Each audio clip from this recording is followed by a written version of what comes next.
get good. Really now. Battlefield's maps are pretty damn spectacular, but from the moment I loaded into Ballroom Blitz, I knew this was the one for me. The setting, the diversity of environments, the architecture, the mix of indoor and outdoor play, huge open battles and tight corridor encounters, all of it is just really well paced and I absolutely love it. So in this video, I want to give you a quick tour of the major features of the map, as well as plenty of tips along the way for how you can use each position to your advantage. Let's get started. So first up, let's spend a moment just orienting ourselves around the layout of the map. You'll notice that there are 5 capture points in Conquest mode, and it's actually quite important to understand the asymmetrical nature of this map. Notice that points A and B are quite separated from each other and further away from the action, whereas C, D, and E are certainly much closer. Those starting on the eastern side of the map are going to have a much easier time taking C, which is the ballroom. That's because there's actually a network of hallways that leads directly into there for them, whereas those starting on the western side don't have the same advantage. However, their spawns are closer, meaning that they can get there faster. As for where most of the fighting takes place, you can definitely expect C, which is the ballroom, to be the hotspot, and D, which is the north garden, to also be a central point of action. So, how do we make the most of each different capture point? Well, as you can see here at D, the main point is to use a long-range rifle and to use the different points of elevation provided by the different grassy knolls.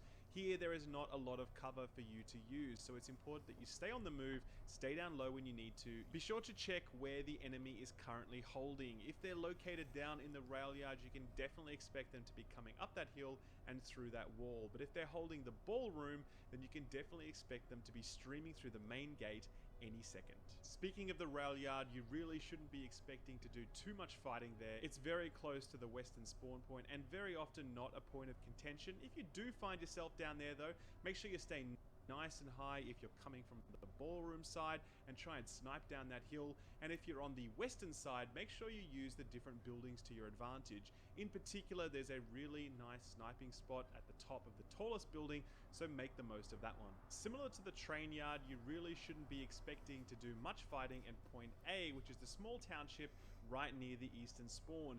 There are a few small buildings there, but most of the time these are going to stay pretty intact throughout the course of the encounter.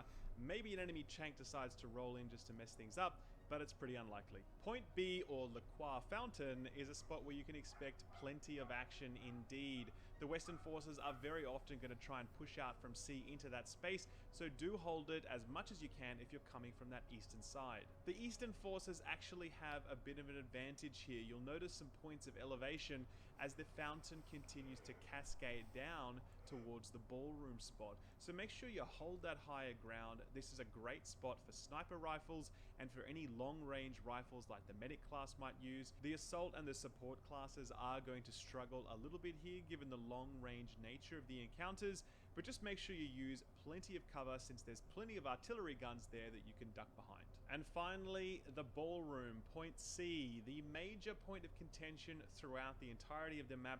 It's best to think of this in 3 rings. The first is the outer courtyard area.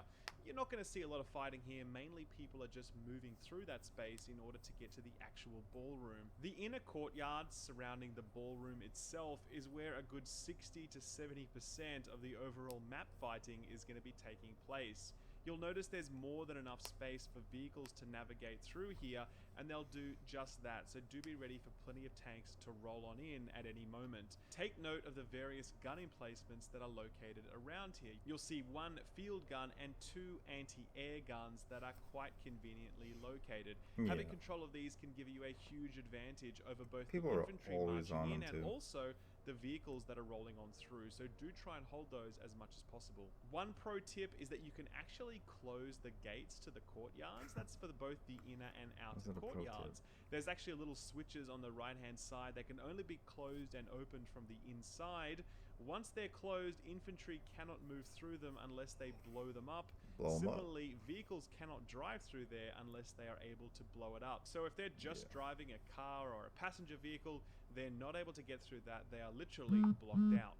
And that's it, guys. That's the overview of Ballroom Blitz, my favorite map in Battlefield 1, and I think one of the best maps that DICE has ever created.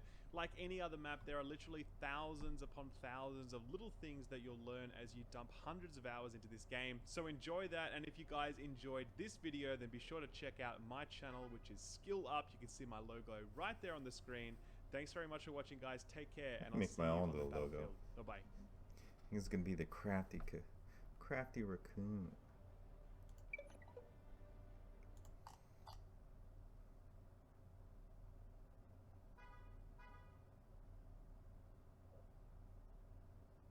Not optimal. 1152 by 678. Okay.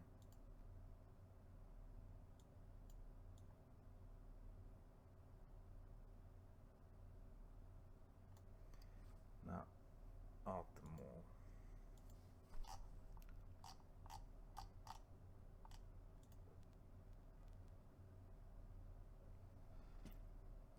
Not optimal. 1152 by 678.